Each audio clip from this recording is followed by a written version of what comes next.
सिंधु घाटी सभ्यता, और ये प्राचीन भारत का इतिहास है।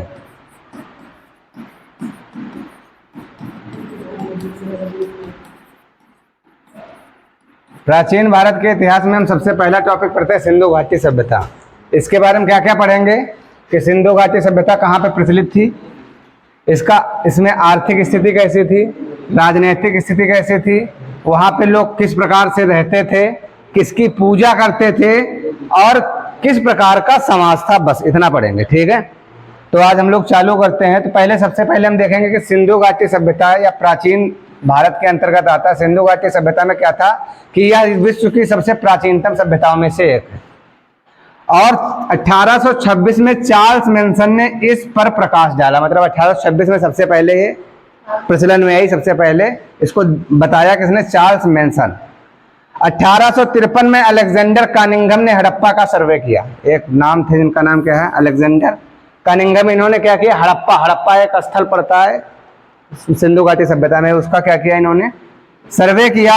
1856 में जॉन बर्टन एवं विलियम बर्टन लाहौर से कराची के मध्य जब रेलवे लाइन बिछा रहे थे तो उन्होंने अनजाने में हड़प्पा की ईंटों का उपयोग रेलवे लाइन बिछाने में कर दिया। और 1856 में अलेक्जेंडर कनिंघम ने दूसरी बार हड़प्पा का फिर से सर्वे किया। 1861 में भारतीय पुरातत्व विभाग ने ASI का मतलब समझते हो क्या होता है? ASI पुरातात्विक विभाग है। पुरातात्विक विभाग ये क्या करता है, सर्वेक्षण करता है कहाँ से कौन सी चीजें पुरानी है, कौन सी चीज पिछले कैसी सभ्यता रही होगी। गवर्नर जनरल लॉर्ड कैनिंग के समय अलेक्जेंडर कनिंघम को ASI का जनक कहा जाए। मतलब जब गवर्नर जनरल कौन था, लॉर्ड कैनिंग, उस समय अलेक्जेंडर कनिंघम, क्योंकि अलेक्जेंडर कनिंघम ने 2 बार सर्वे किया था किसका, हड़प्पा की जो हड़प्पा जहाँ पे जगह थी, हड़प्पा जहाँ पे जगह पर थी वो आगे देखेंगे कहाँ पे। अलेक्जेंडर कनिंघम ने 2 बार क्या किया था, सर्वे किया था, इसीलिए इनको ASI का जनक कहा गया। पुरातात्विक विभाग का जनक किसको कहा जाता है, सीधी सी बात आपको याद रखना, अलेक्जेंडर कनिंघम। 1921 में जॉन मार्शल ने दयाराम साहनी को हड़प्पा सभ्यता में उत्खनन करने हेतु नियुक्त किया। जॉन मार्शल कौन थे? जॉन मार्शल जब अलेक्जेंडर कनिंघम पर थे तो ASI के जनक थे, तो उसी से रिलेटेड थे, मतलब उसी के कोई अध्यक्ष। और इन्होंने क्या किया, दयाराम साहनी को हड़प्पा सभ्यता के या हड़प्पा स्थान के बारे में उत्खनन करने के लिए इनको दे दिया कि खोदिए, उसको खोद के देखिए। 1822 में जॉन मार्शल ने राखलदास बनर्जी को मोहनजोदड़ो, देखो जॉन मार्शल यार है, मतलब इसके ये क्या थे, इन्होंने सबको बताया कि ये करना है आपको। ठीक है, 1924 में जॉन मार्शल ने सिंधु घाटी सभ्यता हड़प्पा सभ्यता की घोषणा की। जब ये सब हो गया, तो जब दोनों चीजें की खुदाई हो गई तो जॉन मार्शल ने बताया कि ये कौन सी सभ्यता है, सिंधु घाटी सभ्यता। सिंधु घाटी सभ्यता क्यों पड़ी, क्योंकि वहां पे एक नदी, जब भारत में हम देखते हैं तो सबसे सिंधु नदी है और सिंधु नदी के किनारे लोग रहते थे, इसीलिए इसको क्या कहते हैं, सिंधु घाटी सभ्यता कहते हैं। क्या कहते हैं, सिंधु घाटी सभ्यता। मतलब सिंधु घाटी सभ्यता सिंधु नदी का नाम है, इसीलिए पड़ा है। जैसे मेसोपोटामिया में जाएंगे तो मेसोपोटामिया की सभ्यता कहते हैं, वहां पे दजला और फरात नदियां थी, मेसोपोटामिया की सभ्यता सऊदी अरब में। ठीक है, इतिहासकार कौन, इनका नाम क्या है, पिग्गट ने हड़प्पा एवं मोहनजोदड़ो को सिंधु घाटी सभ्यता की जुड़वा राजधानी कहा। नाम क्या है, पिग्गट। इन्होंने क्या बताया कि हड़प्पा सभ्यता और मोहनजोदड़ो सभ्यता जो है ये सिंधु घाटी सभ्यता की क्या है, जुड़वा राजधानी है। ठीक है, लिखना किसी को नहीं है, नोट्स आपको उस पर मिल जाएंगे। ठीक है, नोट्स आपको डायरेक्ट मिल जाएंगे, लिखना नहीं है। व्हाट्सएप वाले ग्रुप पे नोट्स आ जाएगा, पढ़ लेना एक बार फिर से। ठीक है, अगली चीज हम जब देखते हैं तो इसका विस्तार कहां से कहां तक था। मतलब ये हड़प्पा सभ्यता जो सबसे बड़ी सभ्यता है, पहली चीज देखते हैं विश्व की। दूसरा नंबर देखते हैं, यह लगभग 13 lakh kilometre square, 13 lakh kilometre square में फैली है। और कहां कहां थी, पाकिस्तान, भारत, अफगानिस्तान में फैली हुई 3 जगह थी। और इसके जो आकार है वो कैसा है, त्रिभुजाकार सभ्यता थी। और सबसे मेन चीज है ये कांस्य युगीन सभ्यता थी, मतलब कांसे का प्रयोग होता है। कांसे में क्या क्या मिलता है पता है, टिन और कॉपर। 90% कॉपर एंड 10% जब टिन मिला देते हैं तो बन जाता है, क्या बन जाता है, कांसा। जब 90% कॉपर और 10% टिन, ये टिन नहीं, जो टिन डाले तो ये टिन नहीं है, टिन धातु एक होती है। जब केमिस्ट्री आकार है, देखो कहां से कहां तक, मांडा कश्मीर में पड़ता, चेनाब नदी के पास में। और दक्षिण में चले जाएंगे, महाराष्ट्र में दैमाबाद पड़ता, प्रवरा नदी नाम है। नाम क्या है, उत्तर प्रदेश में आलमगीर हिंडन नदी, और जब इधर पश्चिम में चले जाएंगे तो उसका नाम है दास नदी, सुतका गैंडोर, बलूचिस्तान में। ठीक है, पाकिस्तान बलूचिस्तान। अब जब इसका आकार आप भारत के मैप पर देखेंगे, तो जब भारत के मैप पर देखते हैं तो भारत का मैप आप बनाएंगे, तो भारत का जब मैप बनाएंगे तो इसमें त्रिभुजाकार आकृति आपको दिखती है। ठीक है, ऐसे देखो, यहाँ पे है जम्मू कश्मीर तहमाबाद, यहाँ पे है महाराष्ट्र, यहाँ पे है आलमगीर, और बलूचिस्तान यहीं पे है। तो इसको जब आप मिलाएंगे इससे तो कैसा दिखेगा आपको? त्रिभुजाकार दिखता है। इसीलिए आकृति इसकी कैसी है? त्रिभुजाकार सभ्यता है। कैसी सभ्यता है? त्रिभुजाकार। अगला देखते हैं कि इसका जो काल है ये कब से कब तक रहा है। तो समय निर्धारण के लिए कार्बन 14 पद्धति का उपयोग किया जाता है। किसी भी चीज का, जैसे कोई भी व्यक्ति खत्म हो गया, एक्सपायर हो गया, तो एक्सपायर होने के बाद क्या होता है, जैसे खत्म हो जाता है तो उसको पता कैसे लगेगा कि कितने दिन इसको एक्सपायर हुए होगा? तो कार्बन डेटिंग होती है। कार्बन डेटिंग वो उसी से पता लगता है। कोई ईंट कितनी पुरानी है, कोई सभ्यता कितनी पुरानी, वहां से उस वस्तु को लाया, कार्बन डेटिंग किया, इतनी साल पुरानी है, उससे पता चलता है। तो इसका जो कार्बन डेटिंग से पता चला वो 2600 से 1900 BC। BC का मतलब बिफोर क्राइस्ट, ईसा मसीह पूर्व, ईसा पूर्व जिसको बोलते हैं। और ये नई एनसीईआरटी में दिया है। पुरानी एनसीईआरटी में दिया है 2350 से 1750। और सारगौन अभिलेख के अनुसार जो मध्य एशिया से मिला है उसमें दिया है 3250 से 2750 ईसा पूर्व। ये BC जहां पे लिखा है उसका मतलब क्या है? ईसा पूर्व। ईसा पूर्व मतलब ईसा मसीह के जन्म के पहले। ठीक है, उसके बाद इसमें जो स्थल है तो सबसे पहले हम पढ़ते हैं हड़प्पा। एक स्थल है, इसकी स्थिति कहां? माउंट गोमती जिला, पाकिस्तान। माउंट गोमती जिला, पाकिस्तान। और वर्तमान में ये साहिवाल जिले में है। कहां है? साहिवाल जिले में, रावी नदी के तट पर है। इसके जो उत्खनन किया था उनका नाम था दयाराम साहनी। और यहाँ पे एक कब्रिस्तान मिली जिसका नाम है R37। एक कब्रिस्तान मिली, उसका नाम क्या है? R37। यहाँ पे विदेशी कब्रें भी मिली हैं। क्या मिली हैं? विदेशी कब्रें भी मिली हैं। इक्का गाड़ी, इक्का गाड़ी किसको कहते हैं पता है? टांगे को इक्का गाड़ी कहते हैं। इक्का गाड़ी मिली है। श्रृंगार पेटिका मिली है। श्रृंगार पेटिका ना, श्रृंगार करने के लिए जो पेटिका होती है जिसको मेकअप बॉक्स बोलते हैं हम लोग।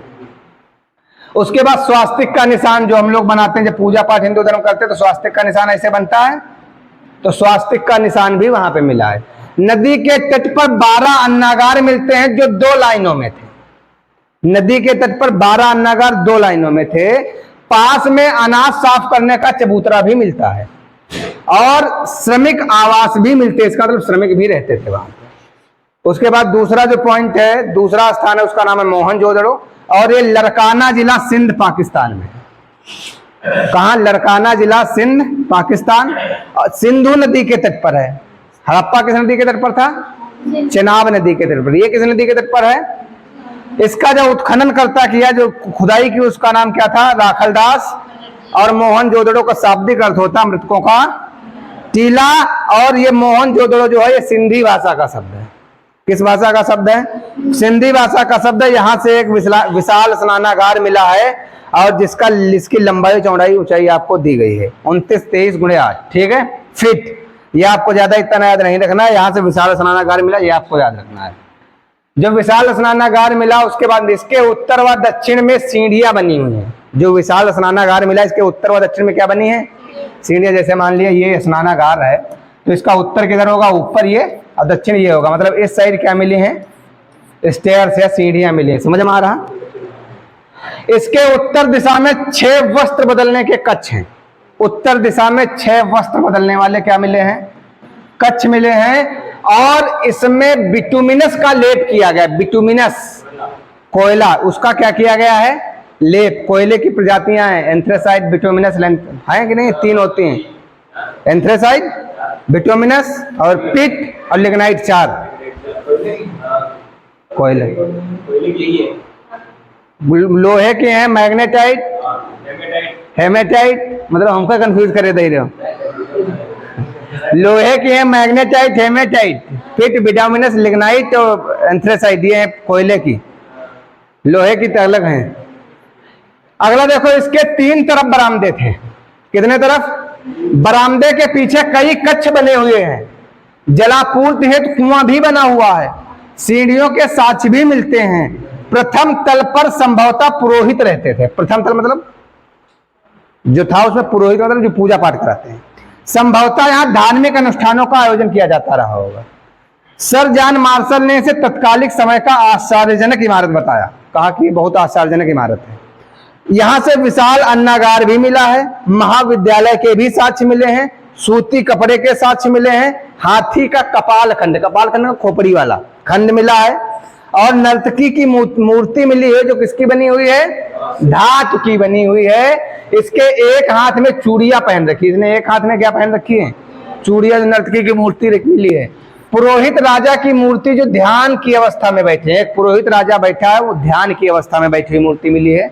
इसने साल ओढ़ रखी है जिससे कसीदाकार का कार्य किया, मतलब साल ओढ़ी और कसीदा का मतलब उस पर कढ़ाई की गई है बहुत अच्छे से।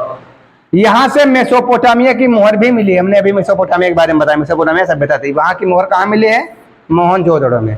उसके बाद एक स्थान आता है लोथल।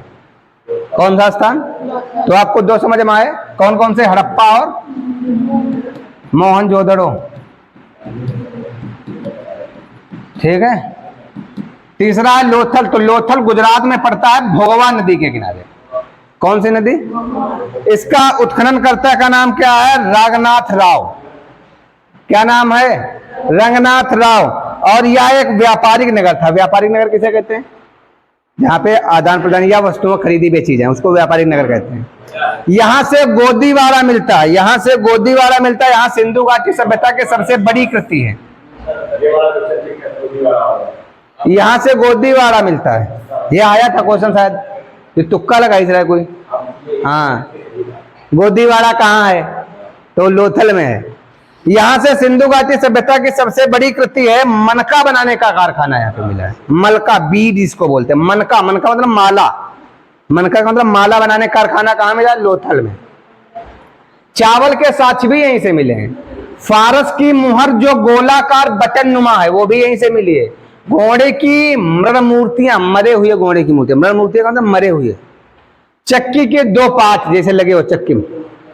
घरों के दरवाजे मुख्य मार्ग पर खुलते हैं एकमात्र, मतलब लोथल एक ऐसी जगह है जहां पे घरों के दरवाजे कहां खुलते हैं, मुख्य मार्ग पर। मुख्य मार्ग का मतलब जैसे नेशनल हाईवे अपना है और इसी पर दरवाजा यहीं पर रोड खुले, मुख्य मार्ग समझते हो। कहीं कहीं होता पता लगा मेन रास्ता चली गई उसके बाद में गली गई उसमें दरवाजे खुल रहे हैं, लेकिन कहीं कहीं होता मेन रास्ता, जैसे हमारा दरवाजा जो मेन रास्ते खुलते एकदम, तो एकदम खोले भागो तो आगे कोई लेके चला जाइए। समझ में आ रहा है कि नहीं आ रहा। धौलावीरा, उसके बाद अगला हम पढ़ते हैं धौलावीरा। ये भी कहां पड़ता है, गुजरात में। इसके उत्खनन करता क्या है, रविंद्र सिंह बिष्ट। ये हमको लग रहा योगी आदित्यनाथ के भाई होंगे, क्योंकि योगी आदित्यनाथ का भाई, योगी आदित्यनाथ का नाम क्या है, अजय सिंह बिष्ट, तो ये है रविंद्र सिंह बिष्ट, ठीक है। यह शहर किसी नदी के किनारे स्थित नहीं है। यह शहर 3 भागों में विभाजित था। वो 3 भाग कौन कौन थे, एक पूर्व, दूसरा मध्य, तीसरा पश्चिम। यहां से 16 जलाशय मिले हैं। कौन से जलाशय, कृत्रिम मतलब खुदवाए गए, जिनको तालाब सीधी सी बात कहोगे। 16 कृत्रिम जलाशय मिले हैं यहां से। स्टेडियम के भी साक्ष्य मिले, इसका मतलब कुछ गेम वेम होते होंगे। सूचना पट जो पालिश युक्त है, सूचना पट जो पालिश युक्त है मिला है। उसके बाद हम पढ़ते हैं चनहूदड़ो। हाँ, अब स्टेडियम मिला, क्रिकेट को जरूरी हो सकता है वॉलीबॉल हो सकता है कबड्डी होता हो सकता है पोलो होता, कोई भी गेम होता होगा, लेकिन अब भी हो सकता है कंचा हो, तो ठीक है, काय हो काय नहीं सकता, हो सकता है इंटरनेशनल गेम उस समय कंचा हो, तो कि जो जितना किल्ली घिस सही है वहां विजेता हुई है। चलो आगे देखते हैं। चनहूदड़ो ये है कहा, सिंध पाकिस्तान में। इसके उत्खननकर्ता का नाम क्या है, एनजी मजूमदार, और इनकी हत्या डाकुओं ने कर दी थी। एनजी मजूमदार की हत्या किसने कर दी थी, यह एक औद्योगिक नगरी थी। मनके बनाने के कारखाने भी चनहूदड़ो में भी मिलते हैं, ठीक है। बच्चे द्वारा, बच्चे नहीं है, कुत्ता लिखा है, वो कुत्ते द्वारा बिल्ली का पीछा करने के साक्ष्य यहीं से मिला है।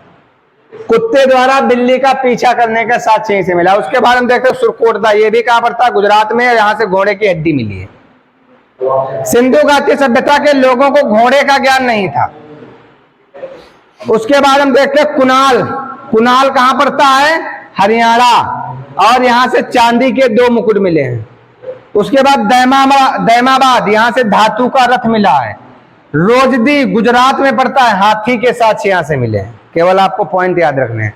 उसके बाद रोपड़, मनुष्य के साथ कुत्ते के दफनाने के साथ मिले। ये है कहां?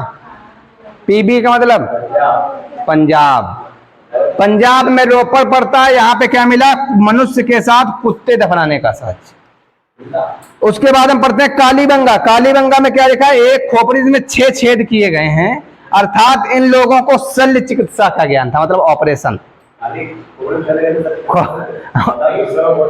अब जो लिखा है खोपड़ी में 6 छेद किए गए थे, कहां पे? कालीबंगा। कालीबंगा कहां?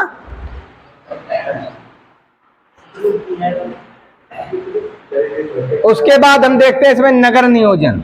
नगर नियोजन कैसे था? आपने पॉइंट याद बहुत सारे पढ़े। हड़प्पा पढ़ा, मोहनजोदड़ो, कौन कौन से पॉइंट पढ़े एक बार फिर से देख लो। लोथल पहले हम पढ़े थे, देखो हड़प्पा, मोहनजोदड़ो इसके पहले हड़प्पा। ये हड़प्पा कहां? माउंट गोमरी जिला, पाकिस्तान।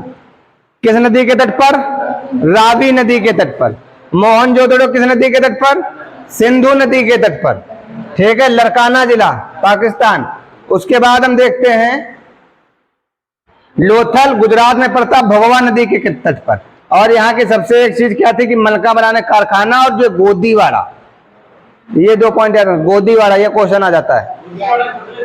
गोदीवाड़ा स्थान है, एक एरिया का नाम है गोदीवाड़ा। गोदीवाड़ा कहां पड़ता है? लोथल में। ये आया था क्वेश्चन, तुक्का लगाए दिन अनुभव, और सही गौर है। उसके बाद धौलावीराम पढ़ते हैं, तो ये भी गुजरात में पड़ता है, और इसके उत्खननकर्ता का नाम रविंद्र सिंह बिष्ट था। और यह 3 भागों में था, हमने बताया था, पूर्व, मध्य और पश्चिम। उसके बाद हम देखते हैं चनहूदड़ो, ये सिंध में पड़ता, पाकिस्तान में। उसके उत्खननकर्ता का नाम क्या था? एनजी मजूमदार। और उनकी हत्या किसने कर दी थी? डाकुओं ने।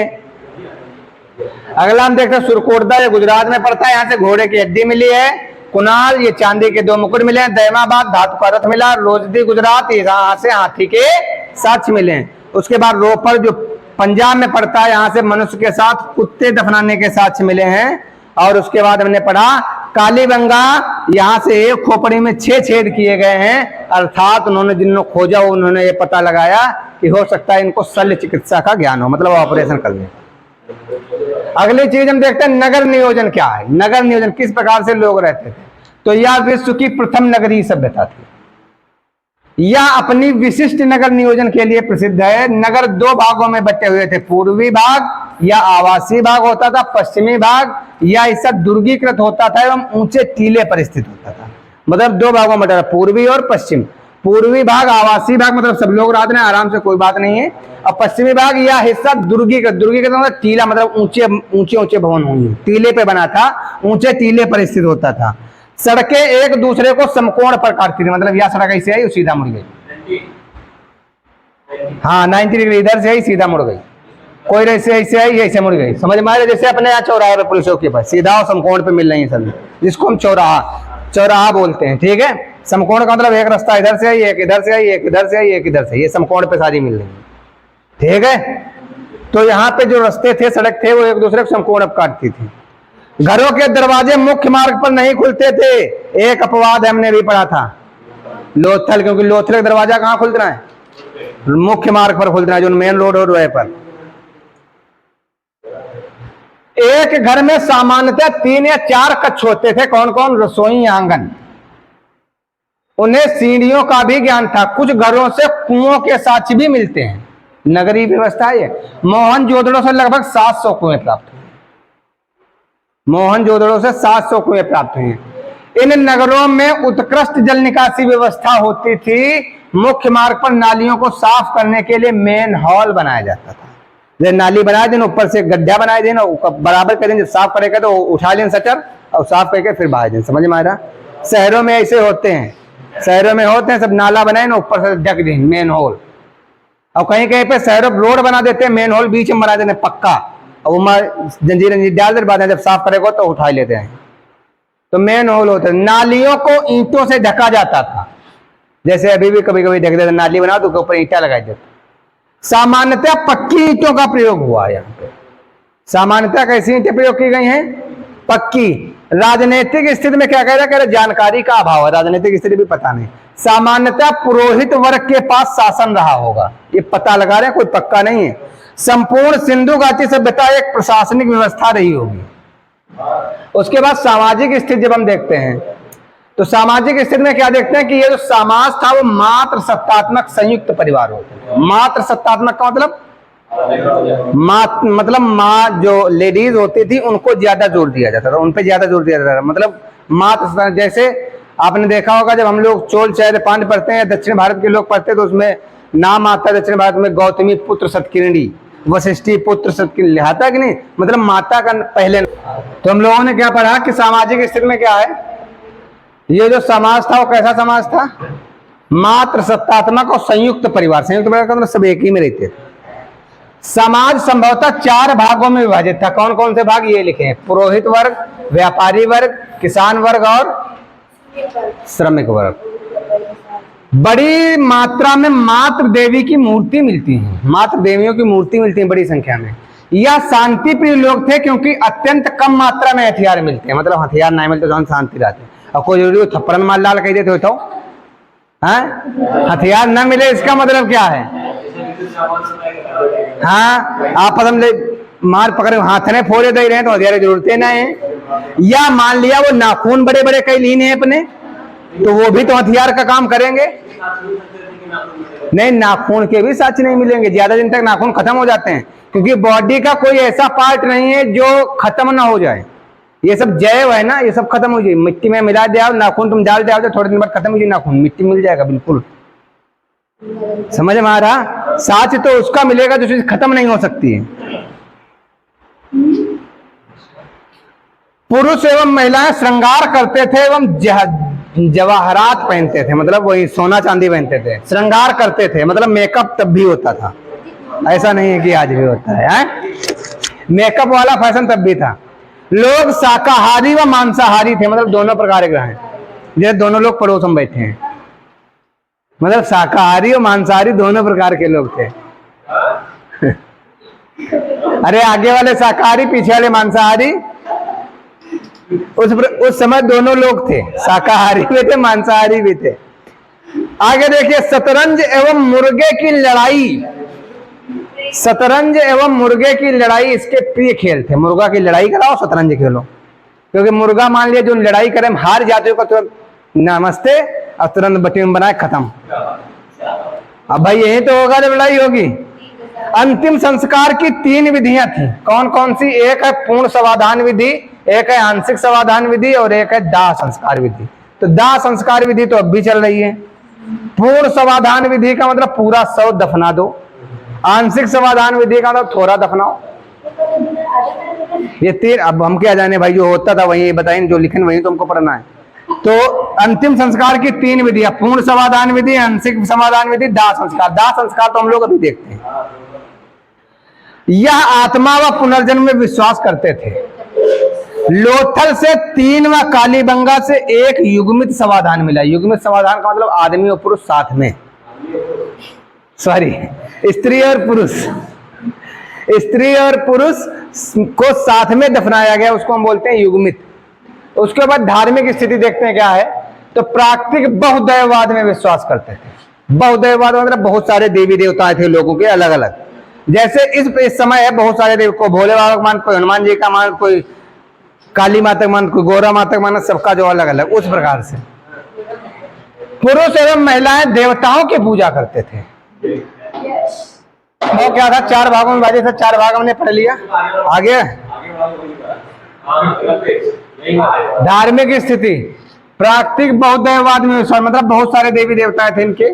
पुरुष एवं महिलाएं देवताओं की पूजा करते थे। इस काल में देवताओं की मूर्तियां मिलती हैं, लेकिन मंदिर बनना आरंभ नहीं हुए थे। मूर्ति तो मिलती है लेकिन मंदिर नहीं बने थे। ये अंधविश्वासी थे। ये जादू टोना टोटके में विश्वास करते थे, बलि प्रथा पर विश्वास करते थे। कालीबंगा से हवन कुंड के साक्ष्य मिले। यहाँ वृक्ष पूजा, जल पूजा, लिंग पूजा, विश्वास मतलब आज सब पर विश्वास करते थे। मोहनजोदड़ो से एक मोहर मिलती है जिस पर आदि शिव का चित्र मिलता है और सर जॉन मार्शल ने इसे पशुपतिनाथ की मोहर कहां से मिलती है? मोहनजोदड़ो से। ठीक है, अगला देखते हैं आर्थिक स्थिति क्या थी इनकी। तो ये कृषि पर आधारित अर्थव्यवस्था थी। कैसी? कृषि पर। अधिशेष उत्पादन होता था जिन्हें हम बाजारों शहरों में, अधिशेष उत्पादन का मतलब खाने से ज्यादा जब उत्पादित होता था तो उसको अधिशेष उत्पादन कहते हैं। तो उत्पादित होता था उसको हम क्या करते थे? बाजारों और शहरों में बेच दिया जाता था। लेकिन बेचेंगे नहीं, देखो आगे क्या है। गेहूं, सरसों, चना, मटर, रागी प्रमुख फसलें। रागी अब नहीं होती, होती है, आगे भी बताएंगे। इन्हें चावल एवं बाजरे का ज्ञान नहीं था। लोथल से चावल के साक्ष्य मिलते हैं। रंगपुर से चावल की भूसी मिलती है। रंगपुर उत्तर हड़प्पा स्थान है। मतलब रंगपुर कहां पड़ता है? उत्तर हड़प्पा, हड़प्पा के उत्तर में पड़ता है रंगपुर। सोरतुरगई अफगानिस्तान में पड़ता है। नहरों के साक्ष्य मिलते हैं यहां से। धौलावीरा से जलाशय के साक्ष्य मिलते हैं। या पशुपालन भी करते थे। कौन कौन? गाय, भैंस, भेड़, बकरी, खरगोश, कुत्ता एवं बिल्ली इनके प्रिय पशु थे।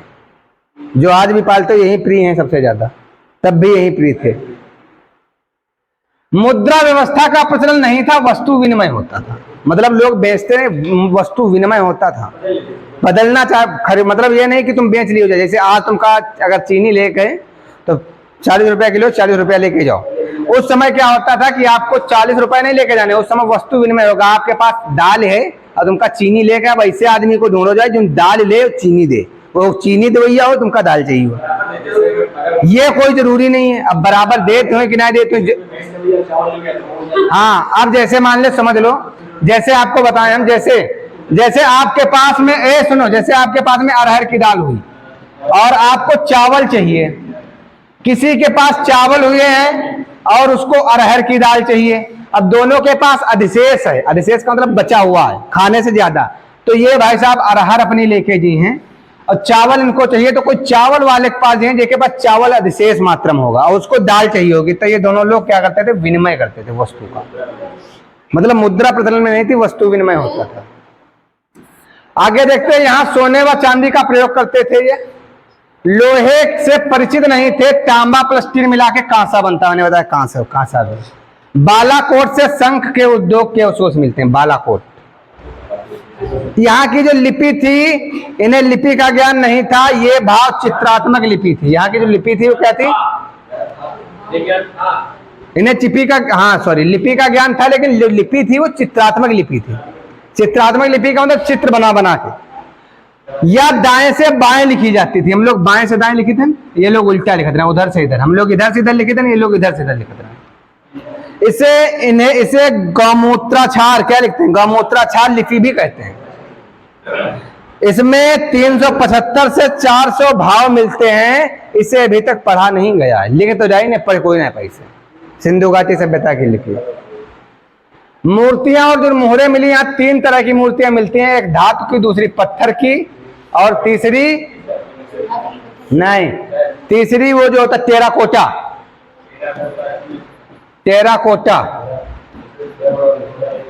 टेराकोटा भी होगा। मोहनजोदड़ो से नर्तकी की मूर्ति, दैमाबाद से धातु की, मोहनजोदड़ो से पत्थर के पुरोहित की, राजा की, टेराकोटा की मूर्तियां मात्र देवी की। देखा है? टेराकोटा कैसे बनता? मिट्टी से बनता है, उसको टेराकोटा कहते हैं, मिट्टी को पका के। ज्यादातर मोहरे सैल खड़ी की बनी हुई थी। सैल खड़ी मिट्टी, सैल खड़ी चाक तरह होती है। ज्यादातर मोहरे चौकोर हुआ करती थी। मोहरे वस्तुओं की गुणवत्ता व्यक्ति की पहचान की घोतक होती थी। मोहरों पर एक श्रृंगी आप जब मोहनजोदड़ो मूवी किसने अगर देखी हो तो उसमें एक श्रृंगी घोड़ा था, एक सिंह वाला। वही एक श्रृंगी मतलब सबसे ज्यादा था। देखा है किसी ने? नहीं। मोहनजोदड़ो, उसमें एक श्रृंगी है सफेद। मोहनजोदड़ो हड़प्पा से बड़ी मात्रा में मोहरे प्राप्त होती। कुबड़ वाले सांड का चित्र भी यहीं से मिलता है।